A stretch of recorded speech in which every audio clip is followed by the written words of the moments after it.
Thank you, Charles. Hello, everybody. Good afternoon.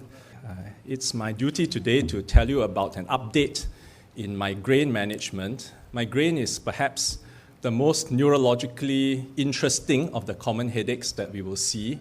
It is also one of the most amenable to treatment. So from 2001, when the last guidelines were done, until 2007, there's been a gap of 6 years. We have some new agents, not much by way of understanding of the pathophysiology of migraine, perhaps, not much that's very, very new, but I hope that the therapeutic points in the talk will be relevant to all our practice. I'm going to talk about some basic treatment principles of both acute as well as frequent migraines, and then I will talk about symptomatic treatment as well as prophylactic treatment, so quite straightforward. If you look at the guidelines, you will see that we have said that we should use something called stratified care. I think, in essence, this means that we have to treat headaches effectively and not worry about the kind of agents that we are using to treat the headaches. What does this mean in practice? I better qualify that in case you think we're giving morphine to headaches. The answer is that in the past, we were taught that we should use, for migraines, we use Panadol first. Panadol doesn't work, then we use NSAIDs. NSAID doesn't work, maybe you use something else, and so on and so forth. It is increasingly recognized, however, that it is best to individualize migraine treatment in such a way that every time you treat a migraine for an individual patient, you whack it effectively so that the patient obtains rapid relief. This can mean, for instance, that it is perfectly acceptable to start with a triptan in patients with, say, infrequent migraines, but who have severe headache manifestations. You just give it early, use it, the patient will do well. Whereas we would be wasting time trying to go through the usual steps of care.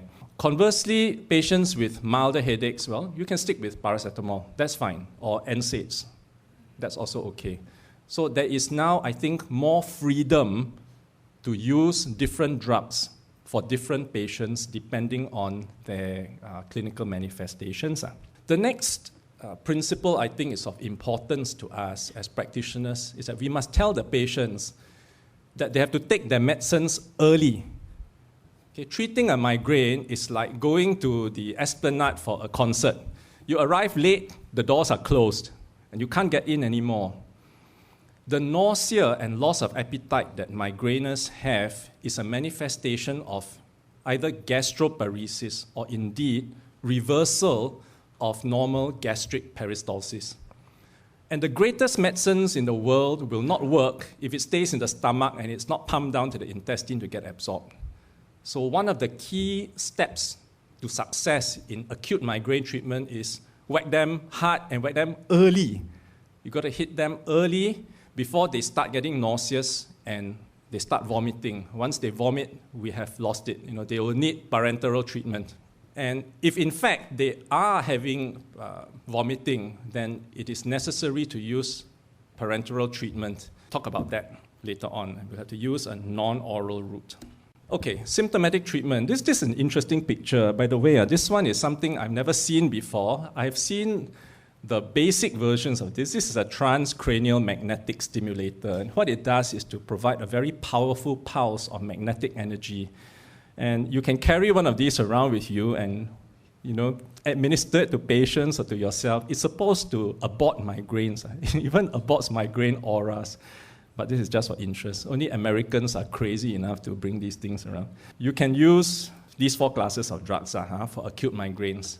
NSAIDs, Antiemetics, basically ergots, and the triptans. Now notice that paracetamol is not inside here. There is, in fact, no evidence base for the use of paracetamol. But as I said, for each individual patient, community studies show that paracetamol works great for many headaches, including migraines.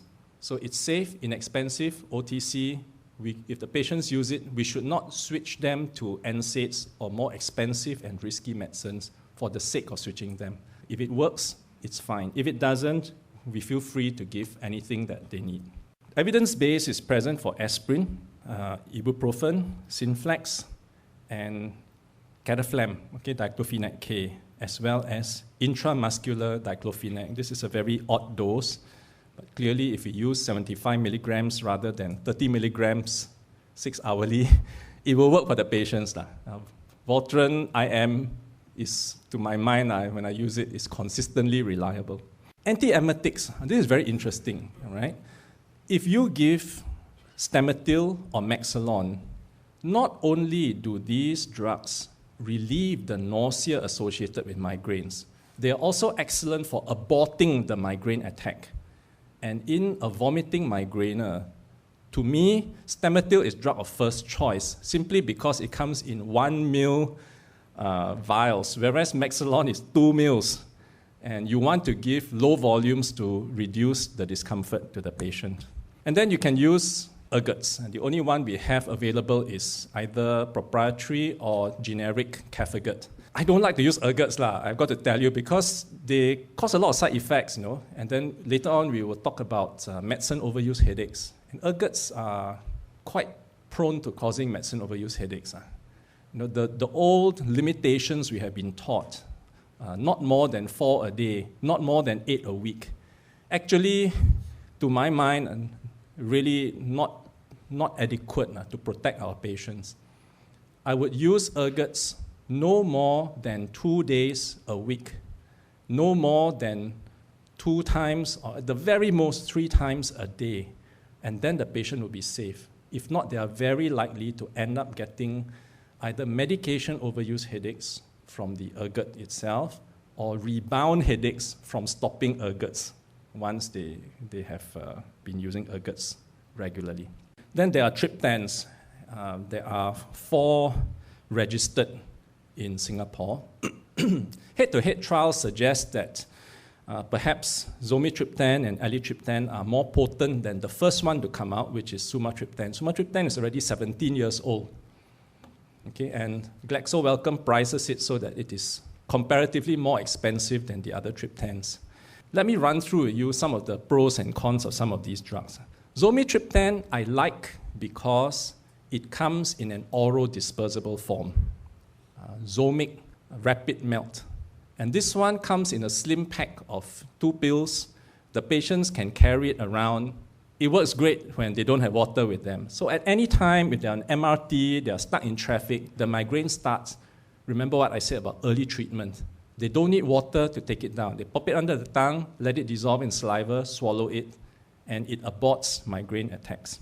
Naratriptan, long half-life, not as potent as sumatriptan, reasonable for prophylaxis of menstrual migraines, good tolerability.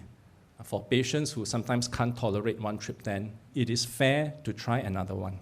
Alitriptan is the latest to be launched in Singapore. My impression is that it's a fairly potent drug, quite long-lasting, but it's not oral dispersible. Right at the top of the list, there's Migraine injectable. Migraine injectable has one advantage over every other drug in this lineup, and that is that it is parenteral but administrable by the patient. They can buy a twin pack, and instead of seeing A&E in the middle of the night, they can inject themselves when they're vomiting. It's expensive. The twin pack is $150 or something. So one jab is $75, which is like, might as well go to A&E and pay anyway, right? But it avoids them getting out of bed at night. It will work for bad migraines. Now, having said that, as a parenthesis, it also works brilliantly for cluster headaches, which are a rarer form of primary headache. So that's why headache doctors have to keep these ridiculously expensive drugs in our stock. Okay, so that's acute treatment. I think I want to talk a bit about prophylaxis, because in our GP survey, it seems clear that this strategy of management is underutilized in patients who need it.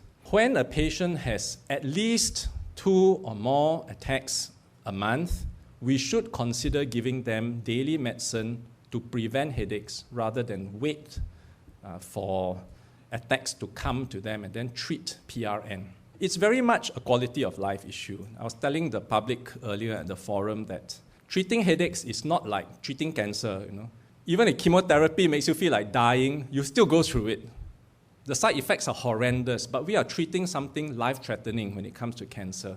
Nor is headache treatment like treating diabetes or high blood pressure. The patient feels nothing, but you know that if you don't treat, months or years down the road, something really bad is going to happen to the patient. Headache treatment is purely quality of life. And at no time must our prophylactic management make the patient feel worse with medicine than without medicine. So I never scold patients if they don't take their prophylaxis medicine, and I don't scold them for stopping when they feel bad. It's up to us as their doctors to switch them to an alternate drug that will work for them without causing unacceptable side effects. Prophylaxis is important because it reduces the risk of this entity that we call medicine overuse headaches that will be covered later. This is also a very important practice point that I think our survey has picked up. Medicine overuse is under-recognized. In anyone who takes medicines for at least half the days of the week, they are prone to this entity. Ergots and triptans are the main drugs that are responsible.